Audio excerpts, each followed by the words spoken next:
My name is Jacob Stoops, and you're listening to the Page 2 Podcast, my podcast about the reality of being an SEO, in which I chronicle the real-life stories, experiences, challenges, and advice from some of the most amazing people in the industry.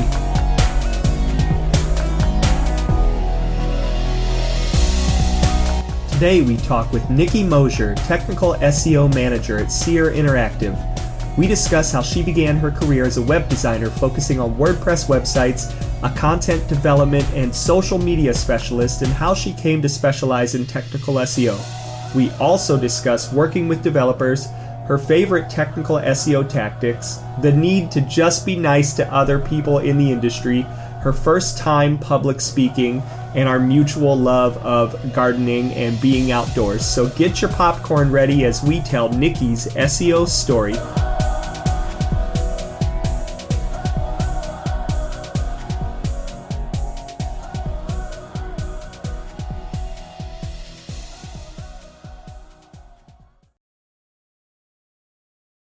Hi everybody, this is Jacob Stoops, and I am here today with Niki Mosier, Technical SEO Manager at Seer Interactive. How's it going, Niki? Good. How about you, Jacob? Good. It's good. It's nice. Not that I want to get away from the Raleigh SEO scene, but it's nice to branch out to somebody from a different location. I think I've interviewed three Raleigh SEOs in a row, and they're awesome. But it's nice to make my way back across the country.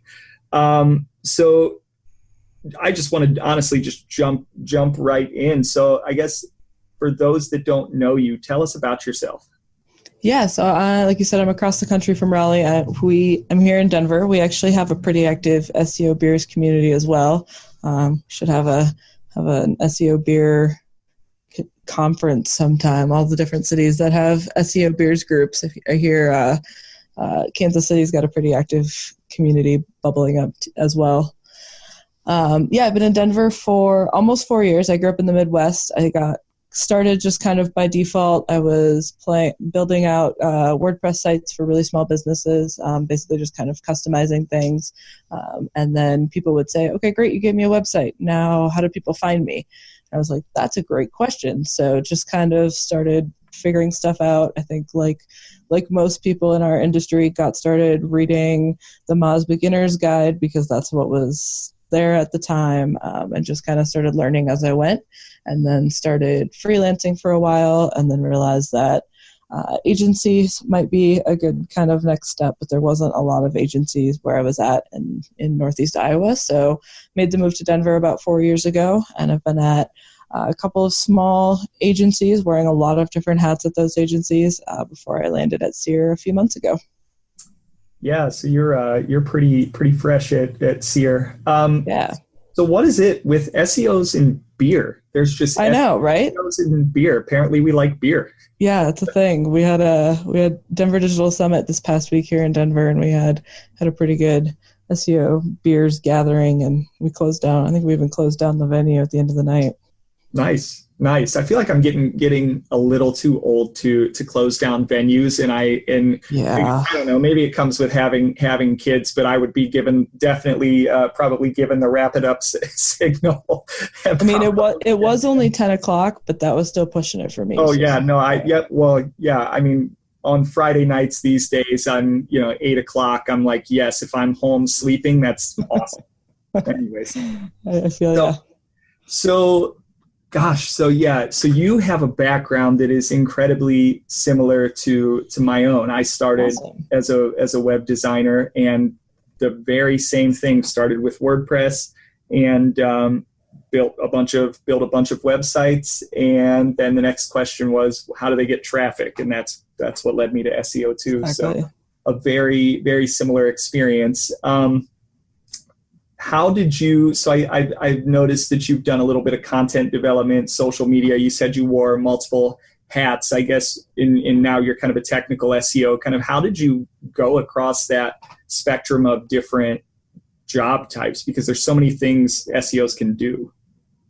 Yeah, I think so. Yeah, like I said, I started out freelancing, and at that point, it was just kind of, okay, what does anybody need? And I'll figure out how to do it. And then kind of started figuring out what areas really interested in me and where my skills were. And somehow that's led to a combination of both technical and local SEO, which I'm starting to learn is kind of rare, that most technical SEOs hate local SEO, either just because they haven't touched it or because they don't want to touch it. But I, for some reason, really like both of them. So that's kind of an interesting dynamic to have. Local. So what is it about local that you like so much?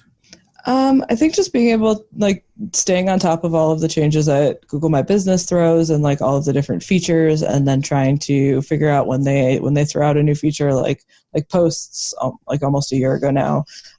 Okay, what's going to be the impact of these? Are they actually going to be helpful? Are they going to be something that is worth putting time into? And then kind of testing the different ways to use those different features. I think there's just always something to test and always something new, similar to any other aspect of SEO. Yeah. Yep. Absolutely. Always be testing. That's been my mantra, especially lately, especially in light of having things like the Rel Next and Rel Prev, which I kind of went off on in one episode. Just kind of dropped on us. If you're not testing and utilizing data to make informed decisions, or if you're implementing things and not circling back and understanding the results of the things that you implemented, probably not doing your job. So it's good to be a tester. Yeah, definitely. I think just the other piece of local is just like the impact it can make for small businesses, especially. Mm-hmm. Like a lot of times small businesses don't have the resource. They don't have a full dev team behind them. They don't have the resources to have maybe the best website. A lot of times they're going to be on things like Wix and Squarespace and other things that probably kind of put them behind in some other aspects. But if they have a strong Google My Business presence, they're really making sure that that's optimized. That I think can give them a leg up when sometimes you could see a competitor that isn't doing anything with their Google My Business listings. I think a lot of people think, oh, Google just gave me this thing.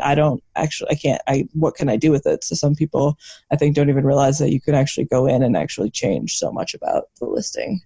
Yeah, absolutely. And as somebody who's helped my father-in-law, who is a small business owner but knows nothing about digital marketing, I can absolutely attest to they don't know nothing about it, anything about it, I should say.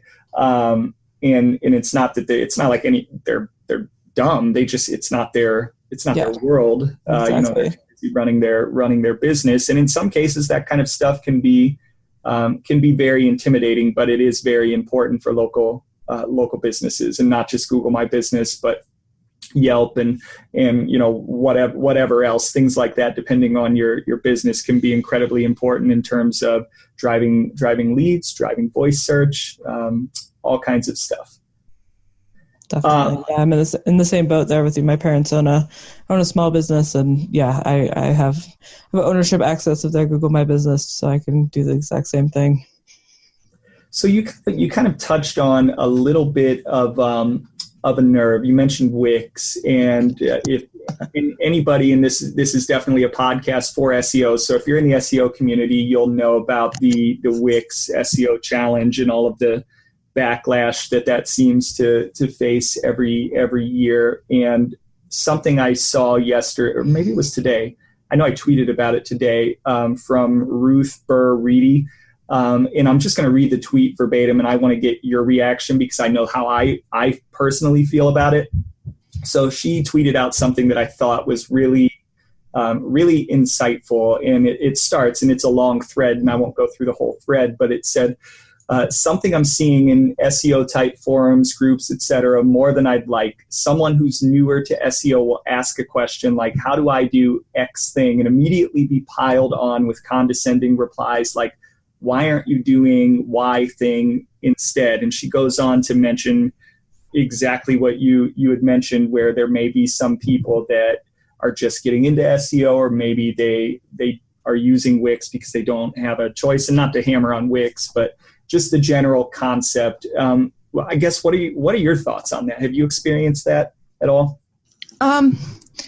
Yeah, I mean, I definitely have my thoughts about Wix, but yeah, I think I actually saw Ruth's tweet this morning too, and I think there's definitely a lot of value in the SEO community and what we can share with newer SEOs, and I think Twitter is a great example of that, but also making sure that everything you see on Twitter, you aren't just taking at face value, that you're actually putting some time into it and testing. Just because somebody posted it, you need to make sure that it's actually relevant for whatever case you're applying it to.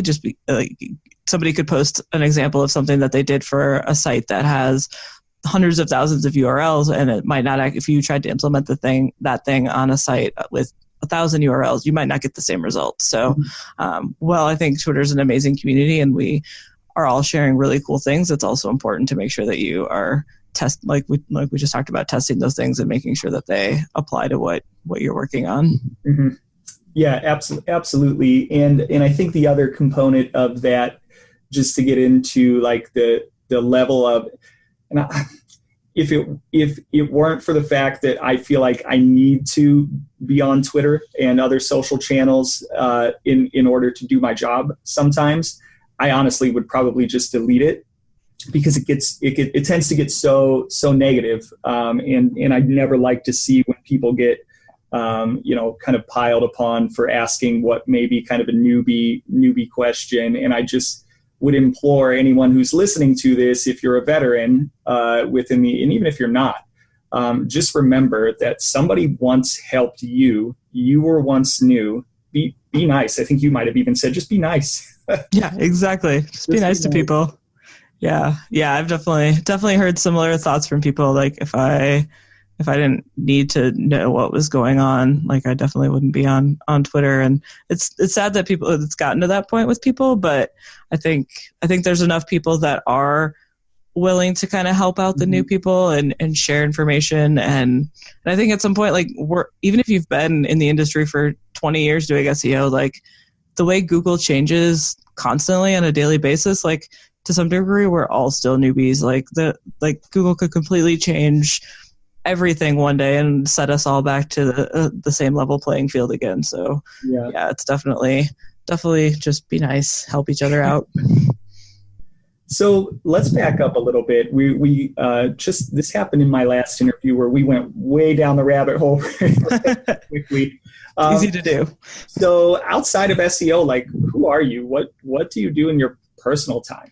Yeah, I obviously love Colorado, and there's not a shortage of things to do here. Love to get outside, see what's happening in Denver, and then also the mountains. We try to go camping as much as possible. What is it? The end of June, and I think we've been camping 4 times already this season. Nice. Yeah, there's so much to see in Colorado, and being so close to like we spend a lot of time in Moab, Utah, which is super close, and New Mexico, and yeah, just getting outside the mountains. I like to fish and camp, obviously, and then if I can't be outside, I have a strange affinity with old school Super Mario Brothers. I have both of the new systems that just came out. Have all the old games preloaded in them, so those are my favorite things to geek out on. I also have it on good authority, by that I mean your Twitter account, that you like gardening. I do, yeah. SEO Beers has kind of led into SEO gardening here in Denver. There's a small group of us that all have pretty exciting gardening habits. So now we've started using the hashtag SEO garden. Yeah, you have kind of a high tech setup going there with like the irrigation and the drainage or whatever. Colorado's dry. You got to water all the time. So I'm sick of just standing there with the hose for 20 minutes twice a day. Yeah, my mother-in-law always says you got to give the plants a big drink. And if I ever go and water her plants, and if I only stand there for 30 seconds, she yells at me and says, "You're not giving a big enough drink. Come on, Jake, what are you doing?" Exactly. Yeah, standing there. So it's funny that you mentioned Super Mario. Do you have is the system you have like a new system, or because I also have an affinity for old school Nintendo, and so I'm right now raising 3 small children who don't yet have the hand-eye, well, one's a newborn, but the others don't yet have the hand-eye coordination to handle like a PlayStation 4 or anything very advanced. But I did, it occurred to me that maybe if they just had an old school Nintendo like I grew up on, which has like 2 buttons to mash and not much more than that with the directional controller, like it would be a little bit easier to figure out. So I looked online and I saw that I found on Amazon you can get a retro. It's like a mini Nintendo that comes loaded with a bunch of games, including Mario, which I still play. So I'm often, pushing my son off going, no, Carter, let me show you. Yeah, those are exactly...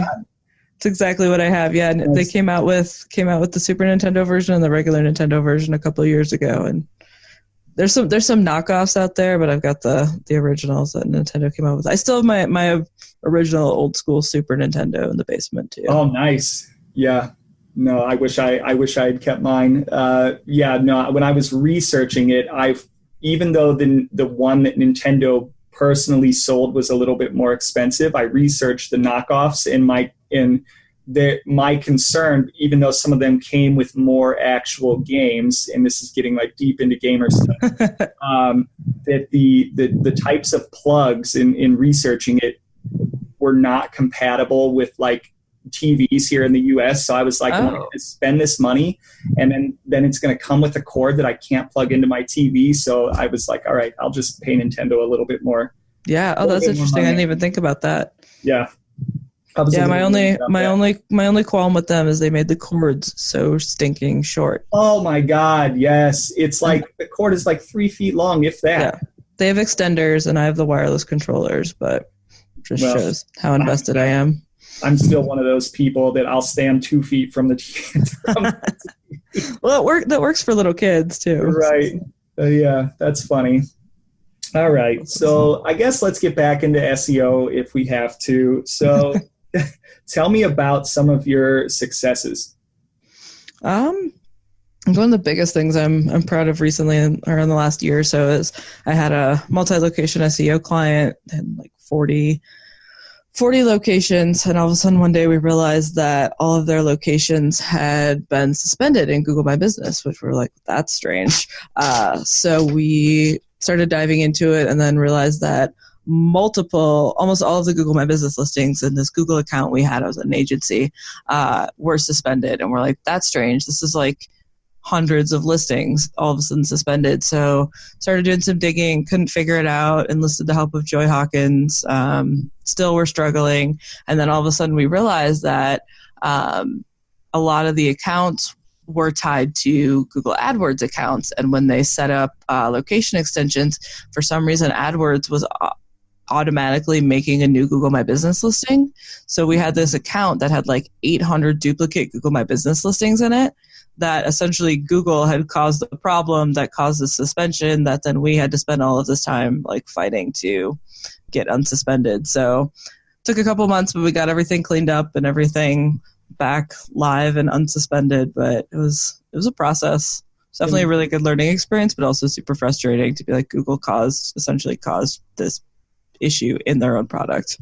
Yeah, we're experiencing a very similar issue with that type of stuff where things just go down with no warning.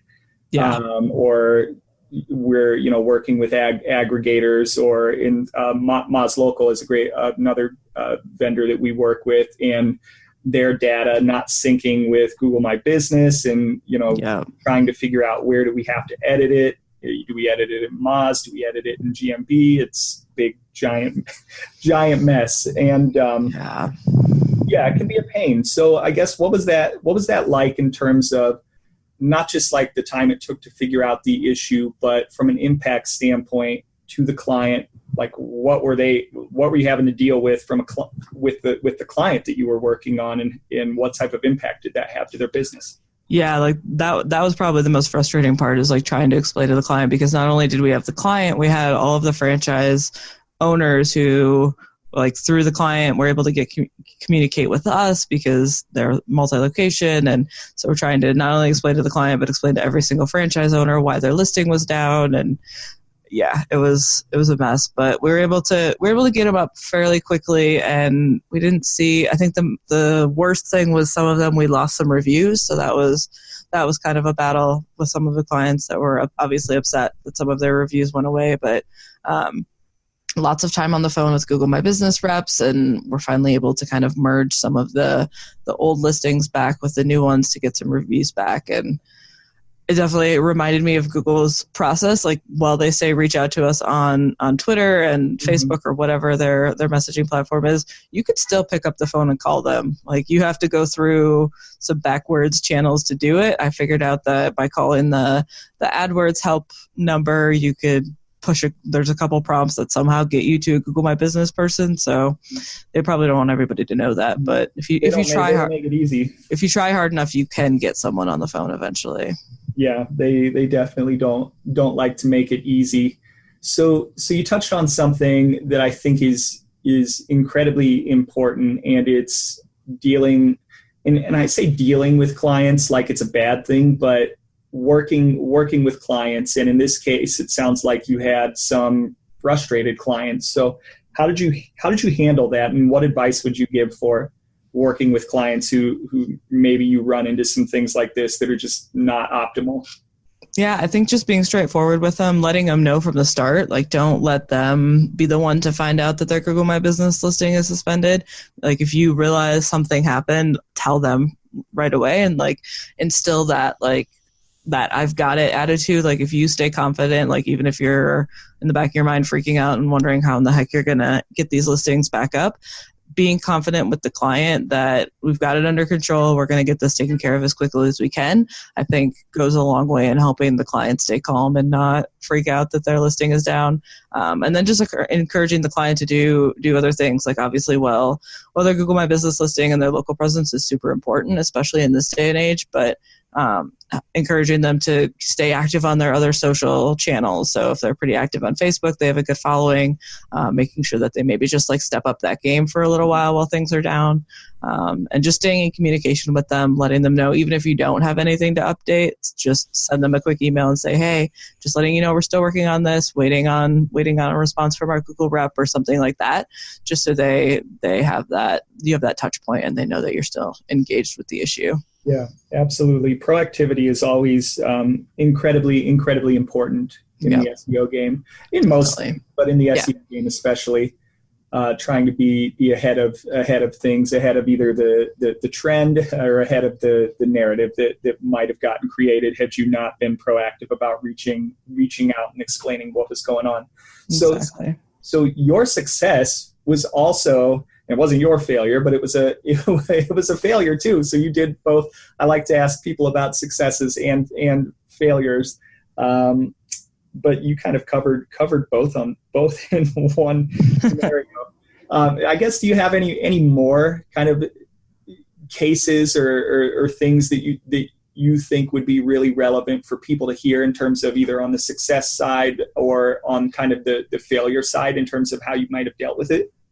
I think just like career-wise in general, like we talked about earlier, like I definitely didn't start out in SEO. Like, it wasn't my first. I was actually a women and gender studies major in college, so definitely a pivot from where I thought I would be, where I'm at now. But I think just like, especially if you're someone starting out in the industry, like, don't be intimidated by all that there is to know. Like, just kind of, I think somebody else said it on Twitter the other day, like, just get in there and start diving in and learning stuff. That's the best way to do it.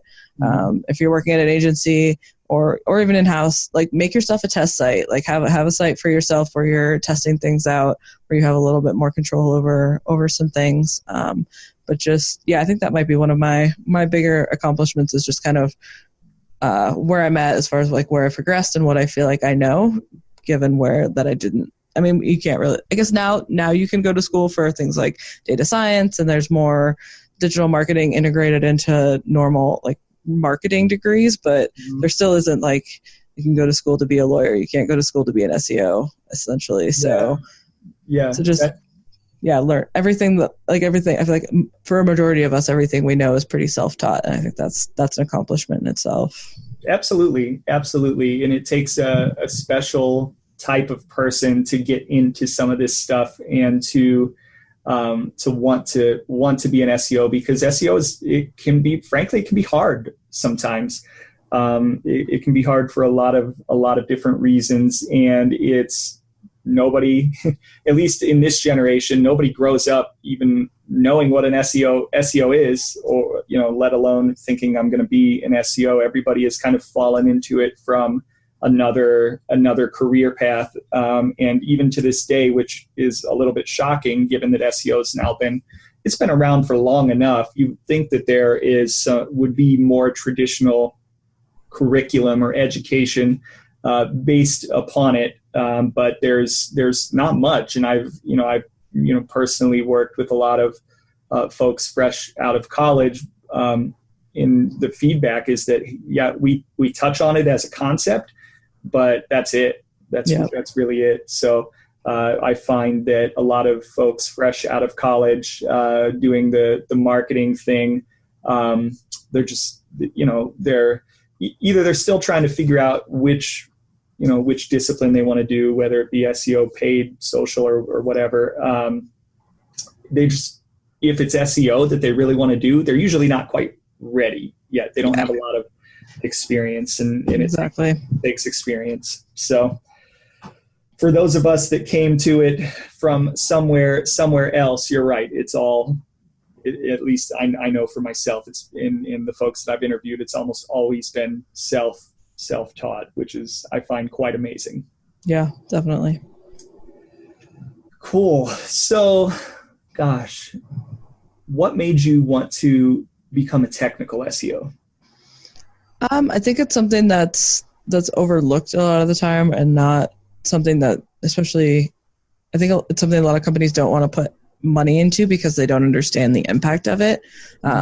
Everyone's concerned about rankings, and they tie that in real quick to keywords and the content that's showing up on their site and the things that they can see. And a lot of the technical stuff is behind the scenes, not necessarily something that you can see. So when you tell a client, hey, your site speed is really low, we need to improve the how fast that's loading, or you tell them something else is not right on a technical standpoint. Maybe you have the wrong URLs in your sitemap or things like that. Either they go over their head because they're super technical, or they don't understand how those things have an impact on the things that they think are important, like rankings and traffic and conversions. So I think that I like that aspect of it, the being able to kind of see the aha moment when you can get a client to realize that things like page speed have an impact on conversions, and being able to make those connections for a client. And then also just sometimes the challenge of figuring out, sometimes it's not as simple as, oh, this page is loading super slow. That's impacting this situation. If we fix it, this will improve. Sometimes there's a lot more digging that has to happen to figure out what that issue is that's plaguing a site. So that challenge is always fun as well. So you raised an interesting concept. I feel like technical is incredibly foundational to SEO, right? It's like if you're building a house and SEO is the house, right? You've got to start with the foundation, and that to me is technical SEO, right? Yeah, so, I use that analogy all the time. Right. And if your foundation is off, the rest of your house is going to be awful, and exactly. The house is going to collapse. Yep. But it's I think an area of difficulty, and I come from a technical SEO background as well, in terms of getting it sold into clients, in terms of them moving around whatever they have in their IT work stream to fit in what you want them to do. And that's why with technical, like, even though it's the most foundational thing that you should be doing, it takes so much longer than some of the other stuff. So how do you get the right stakeholders to buy in and get them to prioritize your recommendations?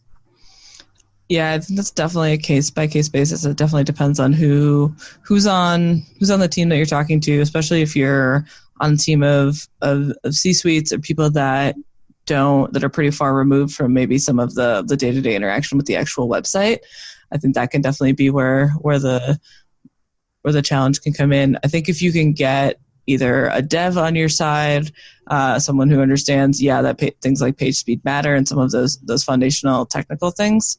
As much as like sometimes devs and SEOs butt heads, I think there's also I think more on the technical side, there can be a certain level of camaraderie because devs want what they're building to function well and perform well. So I think devs can actually be a good ally if you can form those relationships. And then I think finding a connection with someone on a marketing team who can kind of bridge that gap between the SEO contractors or whatever the situation is and that, like the higher ups in the company, I think they can maybe help bridge that gap a little bit too, as far as getting them to understand the value and the foundational stuff. So we just keep touching on really interesting content. So something that I know in other interviews with kind of the more technical folks that I've talked to, a big component of that is getting devs on your side. And I know from them and also from my own personal experience that it can be challenging because, aside from just personalities in general, there often are stigmas that go into both things, both the developer side as well as an SEO's. And I think each party can sometimes come into the relationship with an idea of what that other person or group is without it may not be true. So how do you win over developers? Besides beer and donuts, it's definitely a challenge. I think it's definitely hard, especially when you're like, I have some friends who work at companies where they have in-house dev teams, and they're the ones that I feel like have had the best luck that I've talked to as far as being able to have those good relationships with devs, because they're able to work with them in person and they're all kind of invested. Not that when you work with a client relationship, you're not invested in the same project, but they have a little more investment in the same project. But I think at the agency level, interacting with devs, I think just starting things off on the right foot, figuring out what their workflow is. Like I have a client right now, and we typically use project management. We use Basecamp a lot for interacting with clients and to keep everything centralized and stuff. But this dev really does not like Basecamp. I noticed they weren't responding to messages. So realized that email is where they work best. They'd rather hop on quick chats, that sort of thing. So figuring out what works well for that dev, what their workflow is, and figuring out how to interject yourself into that, I think is really, really key, especially early on into the relationship, to make sure that you're communicating well. And then figuring out how you can make recommendations that are easy for them to understand and fit into kind of how they work too, I think is where I found some success as well. Yeah, I would say, and I have a ton of thoughts here. I think the first one is having empathy, and having empathy for what they might be having to deal with, because while you think your SEO recommendations are the most important, those are just one component of all of the things Exactly. that they're trying to manage. And I know that it can be really frustrating as an SEO to have what you think are great recommendations. I've made this recommendation quite a bit, and I've almost in all cases gotten pushback on that one. And that one in particular has been frustrating me for many years. But I think while it can be frustrating to have your recommendations sit on the shelf for a long time, you also have to have empathy and understand that maybe your priorities aren't as important as other priorities, and maybe you have to really level set. The flip side of that is, I think, earning their respect and their trust, which I think you can do by simply knowing what systems they work best in, communicating, joking around if you can. If you work in-house, going over and talking with them. As you pass them recommendations, pop them by their desk and say, hey, did that make sense? Or walking through questions with them. If you're not in-house, showing knowledge of whatever platform they're working on. Those types of things where you balance showing your expertise, but also showing, hey, I'm just a person too. Exactly. I'm not a charlatan like think about SEOs, and then I think the last thing is honestly, like once they implement something, especially if they've prioritized it and they felt like it was important enough to implement, or if they've moved something that maybe other stakeholders in their business thought was really important for the SEO stuff, make sure that you eventually at some point circle back and show them the results, especially if they're good, because definitely. if you're able to show them the results, that's just going to make them, it's like a snowball effect. That's going to make them want to implement more things and want to saddle up with you on kind of the next recommendation. That's been the way that I've had success with developers. And I will say that I haven't had success with every single developer. So I think even myself, I have room to improve the way I interact. But those have been like the key components of when I've worked well with a developer. So yeah, I think you hit the nail on the head there. Like being able to kind of relate and get on the same page. A developer that I'm working with right now on a migration, and it's a migration to React, and I'll be the first one to admit that even as a technical SEO, JavaScript SEO is still such an unknown beast to me. And I admitted that, like, he had a question on a call the other day, and I was like, I'm gonna tell you right now, I'm Googling this as we're talking to make sure I'm getting you like the most accurate answer. Like, as much as you're stumped by the best way to do this, there's a few things that are stumping me too. So I think being able to let them know that you don't necessarily know everything either can kind of help level that playing field a little bit too. Yeah, I think that's important. I think that's important even more than just the relationship with the developer, is with your client, or with your, if you're in-house, with your internal stakeholders, just letting them know that you don't know everything. It's okay to not know everything. I feel like we talk about that quite a bit. We always touch on imposter syndrome, which is typically what SEOs feel when they're with other SEOs sometimes. Yep. And I think the big thing is it's okay to not know everything. Now, that doesn't mean you can't or shouldn't go find the answer. And obviously you're finding the answer. And I had an interesting project, and I won't say when I worked at startups, that site was based on React, and we had a bunch of very interesting conversations relating to how can we make sure that Google and other search engines can see that content, because it's served by JavaScript. So pre-render is something we use pretty heavily there to make sure that we were serving content, as well as all of the things that needed to happen from the code side of things. And I really got into the difference between, what you see in the source code versus like the rendered DOM. And I've been a technical SEO, and I had not had to deal with there being differences between source code and DOM until I had to deal with a site that was primarily using JavaScript to serve content. So like that for me, honestly, I don't know, I was 10 plus years in, and that was an educational moment for me. So yeah. What experiencing is pretty normal. Yeah, that's a good point. So I guess tell me a few things you love and a few things that you don't love about the industry. I think we definitely touched on the one, which is some of the negativity on Twitter, which is definitely something I don't love about the industry. It would be nice to see everybody helping everybody out a little more than they do. But on the flip side, it's also I've also had mostly positive experiences with people helping me out and seeing people help each other out.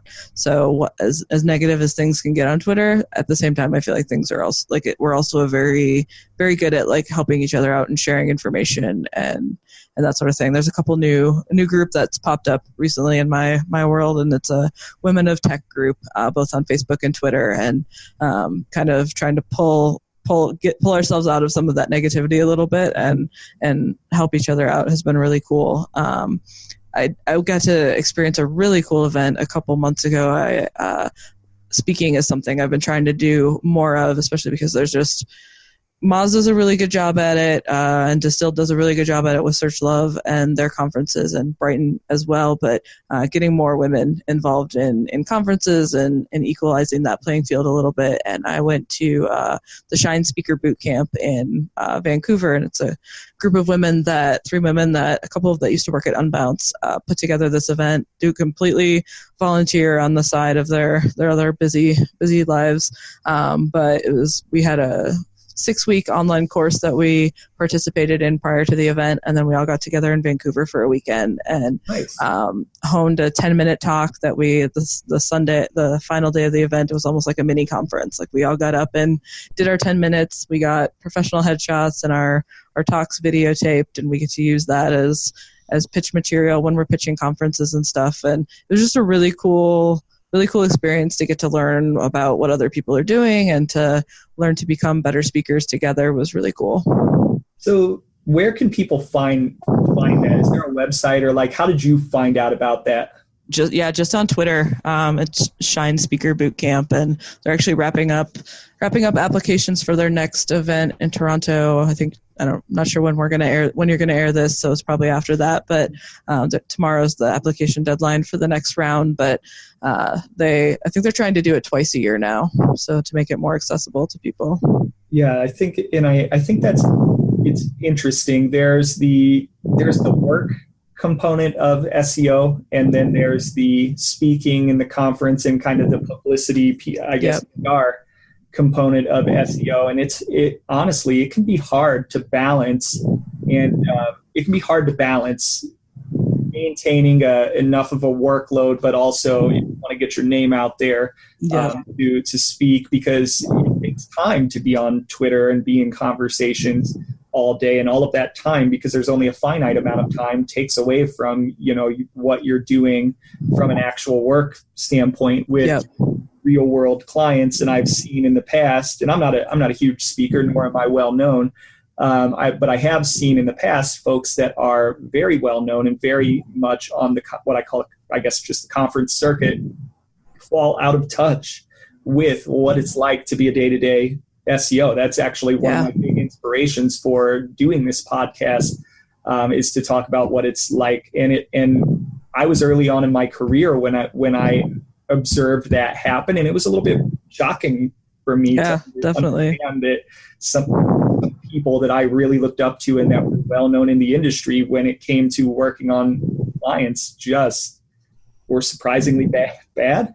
But anyways, that's a completely different tangent. I do think it's incredibly important to get your name out there and you can share your ideas. So what are some of the things that you learned at this camp? And I guess what advice you share with other people?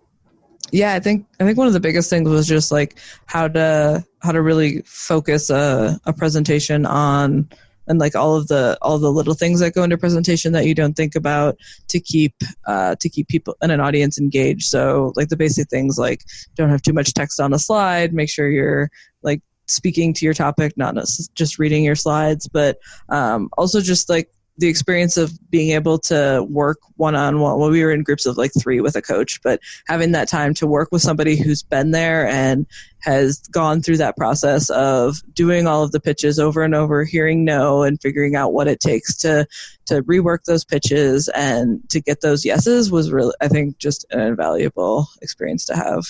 And did anybody give an indication of like how many pitches they make for every one that they land, what the ratio might be?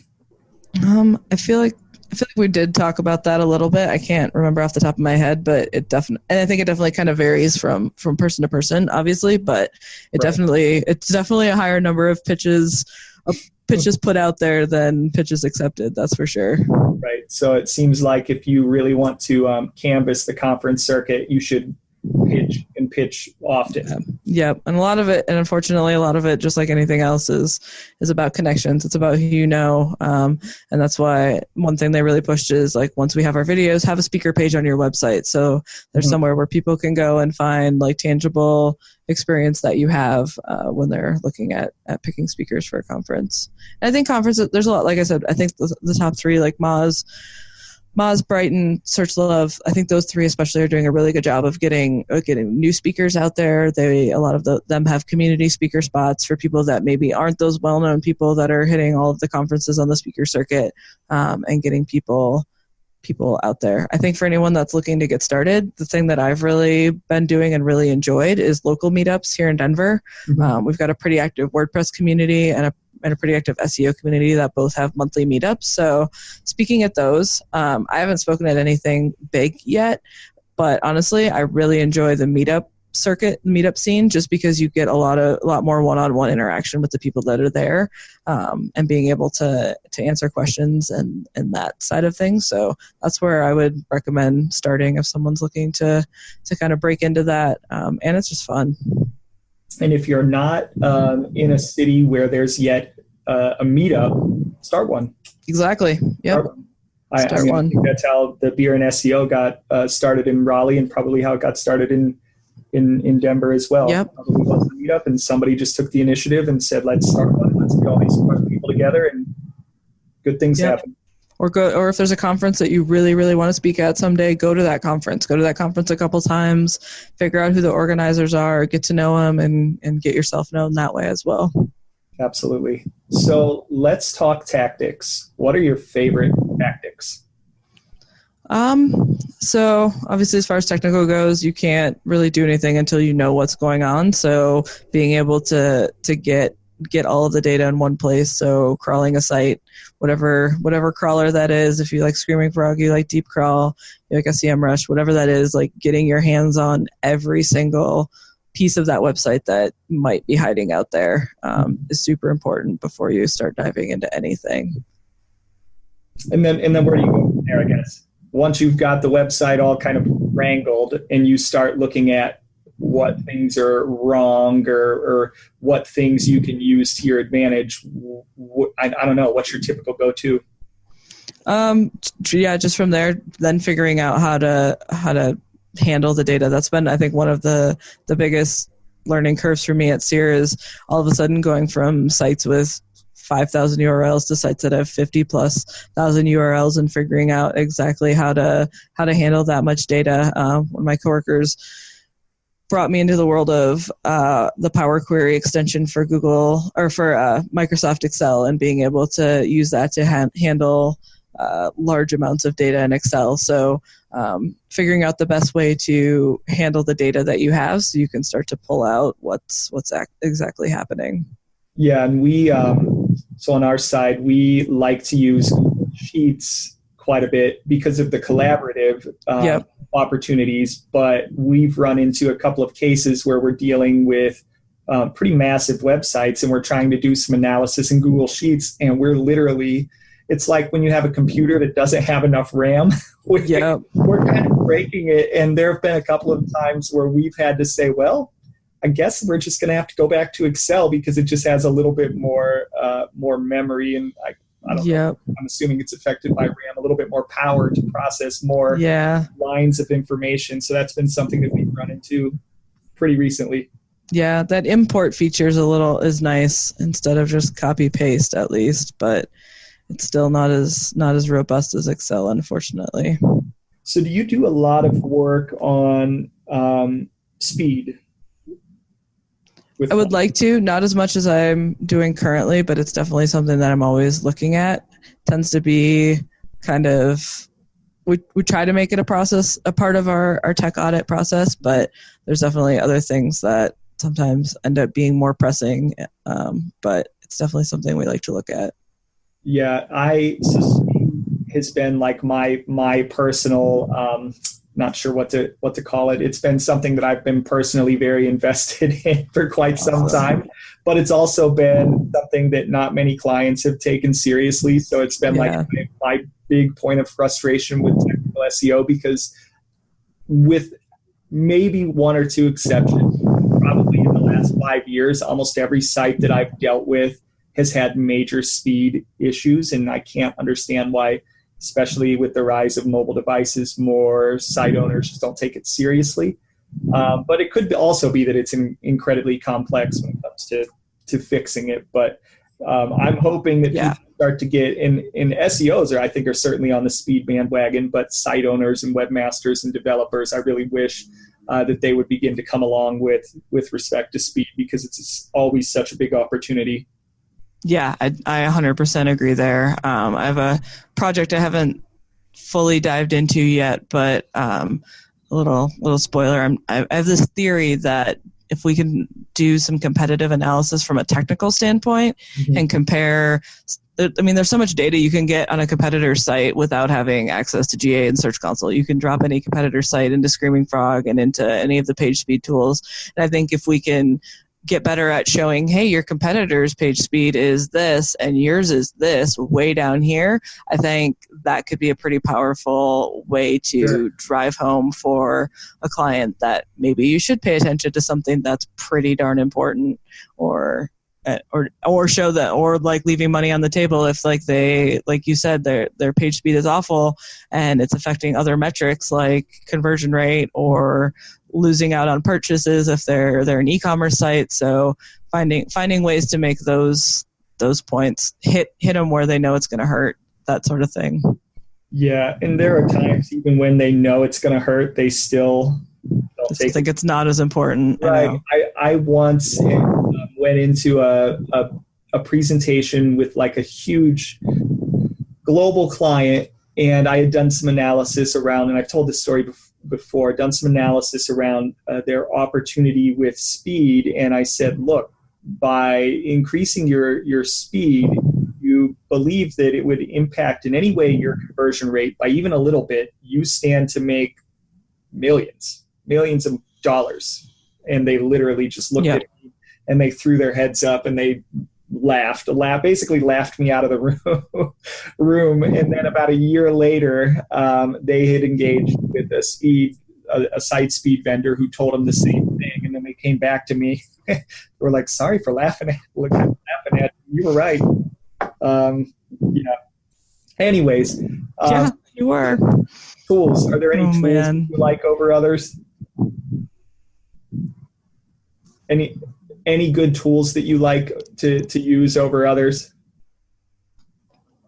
I'm definitely a fan of Screaming Frog. I think its ability to get so much data and so many different things is amazing. And I think they're always staying on top of things. Like when they added the feature a few months ago to be able to crawl a site for schema that you can't get from some tools, I think is really helpful.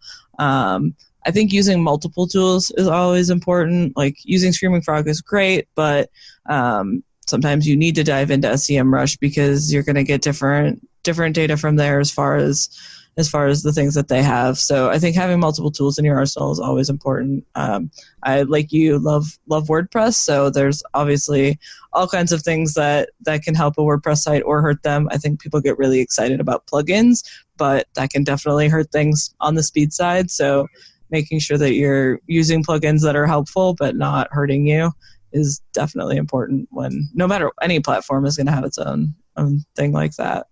Yeah, and on the lines of using multiple tools, like sometimes it's a necessity. I use Screaming Frog literally every day, but if I need to crawl a really large site, like you've got to move on to other tools that are capable of more enterprise level crawls, or you're not going to be happy with your computer's performance that day. No, because it's going to lock up. We've actually, in one of our offices, because we've run into that problem in before the age of deep crawl becoming a thing, or Siteball becoming a thing, we had set up like this supercomputer just for running crawls, that when we knew that the crawl was going to take up a bunch of RAM, or it was thousands or millions of URLs that we needed to parse through. But yeah, we had to go to great lengths to get outside the bounds of what Screaming Frog, which is an amazing tool, was capable of. Yeah, Siteball was another one I was going to mention. That's really opened up the door to a lot of really cool insights as well. And what I think is happening, because now you've mentioned SEMrush, Ahrefs has a tech audit tool. I think all of these tools are doing a great job at having quick product development cycles, and the fact that there are more of them in market is, in my opinion, really pushing them all to be, which is nice for us. definitely. Yeah, maybe cutting their bottom line, but good for us. On the local side, there's definitely some cool, innovative stuff out there. The Denver company, Mobile Moxie, Cindy Crum. Yeah, she's doing some. I feel like she's 5 years ahead of everyone all the time. But she's got some really cool stuff out there. Her tools are super useful and always super interesting to be able to, because local's so hard. That's the one thing that I think frustrates me about local clients so much sometimes is, well, why aren't I showing up here for this when I'm sitting in my house? Well, local is so proximity based that if you're 10 minutes down the road, you can get a completely different search result. Mm-hmm. So her tools are so invaluable in being able to show that firsthand to clients. Yeah, and if you don't know what the concept of a Fraggle is, check that out. Check it out. It's really interesting. I won't go into it right now, but I think it's the future of the way Google is going to start indexing and showing. It may even be the current, especially with things like podcasts. Maybe the current of how Google is going to start indexing and surfacing up, not necessarily just URLs, but pieces of relevant content within a larger content piece. So she coined the term Fraggles, not to be confused with Fraggle Rock. But it's a pretty awesome concept. So I would definitely recommend going to the Mobile Moxie website and reading up on that. And read her stuff multiple times, because it will take you a couple of times. Oh, sure, yeah. Or if you want to listen, so Cindy and I talked about that, I believe, in episode 5. We got way into Fraggles because I had not heard that concept before she mentioned it in my episode with her, and it was just completely fascinating. Yeah, she's super smart. So I think the last question I want to ask before we sign off is, what would be your advice? It's 2019 and somebody's just getting into SEO. What would you say to them? Get on Twitter, even though there's, like we talked about numerous times, there's definitely some questionable stuff out there, but get on Twitter, figure out who you want to follow and pay attention to them, but also just pay attention to what people are saying and then test it out. Don't just take it for face value. Test it out and see how it works and if it works for you. And in general, just don't be afraid to test things out. Build yourself a site. Start throwing schema on there, see what happens in the search results. That's the other thing. Spend time in those search results. I think as SEOs, we get so caught up in, okay, I'm in this tool all the time. I'm creating this document for clients, and we forget to go and actually see what's happening in the search results. And as we know, they change from day to day. So making sure that you're checking out exactly what's happening, what your site's looking like, obviously, and what competitor sites are looking like. And don't be afraid to ask questions. Like, everyone has probably had the same question that you had, and maybe they didn't, and maybe you're asking something that's going to make someone that's been in the industry for 20 years think about something completely different, because you're coming in a completely different time and space. So don't be afraid to ask questions. Absolutely. So, Niki, thank you so much for coming on. I really appreciate the candidness, and felt like this was a great conversation. Thank you, Jacob. I appreciate the opportunity. Have a good one. You too. Bye.